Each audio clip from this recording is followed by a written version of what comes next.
এটা আসলে আমাদের দলের নির্দেশনা অনুযায়ী সদস্য নবায়নের ভিতর দিয়ে আমাদের এই প্রক্রিয়া শুরু হয় এবং তারই ধারাবাহিকতায় আমাদের সাংগঠনিক কাঠামোকে শক্তিশালী করার জন্য আজকে মাগুরা পৌরসভার শহরের যে 4টি ওয়ার্ড 2, 3, 4 এবং 9 তার ভোট গ্রহণ ভোট শুরু হয়েছে এবং অত্যন্ত স্বতঃস্ফূর্ততার সাথে আমাদের ভোট গ্রহণ চলছে এবং এই প্রক্রিয়া ইতিমধ্যে আমাদের অন্যান্য যে ইউনিয়ন আছে বা অন্যান্য উপজেলা আছে সেখানেও সমানভাবে চলতেছে। আমাদের দলের ভারপ্রাপ্ত চেয়ারম্যান তারেক রহমানের নির্দেশে সারা বাংলাদেশেই এই কর্মসূচি অব্যাহত আছে।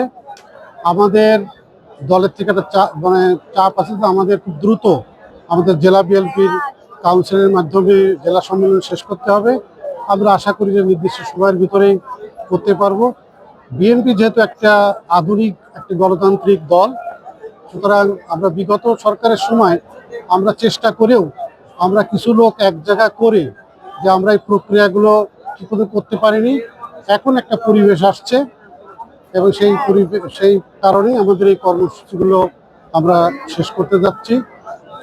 পাশাপাশি আর একটা কথা না বললেই নয়, আমাদের সামনে যে নির্বাচন, আমরা বিশেষ করে বর্তমান যে সরকার আছে সেই সরকার যে প্রধান,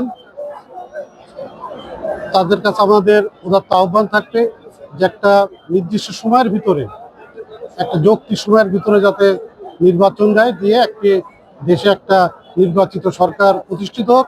তাহলেই আশা করি আমাদের দেশে যে ছোটোখাটো যে সমস্যা আছে এগুলো ইনশাল্লাহ দূর হয়ে যাবে এবং আপনাদের সহযোগিতার মাধ্যমে আমরা এই কাউন্সিলের ভিতর দিয়ে আমাদের মাগুরা জেলা বিএনপি একটা পরিচ্ছন্ন এবং সৎ নেতৃত্ব যাতে আসে এবং মাগুরা জেলাকে যাতে আমরা নেতৃত্ব দিতে পারি, সেই আহ্বান রেখেই আমার বক্তব্য শেষ করছি।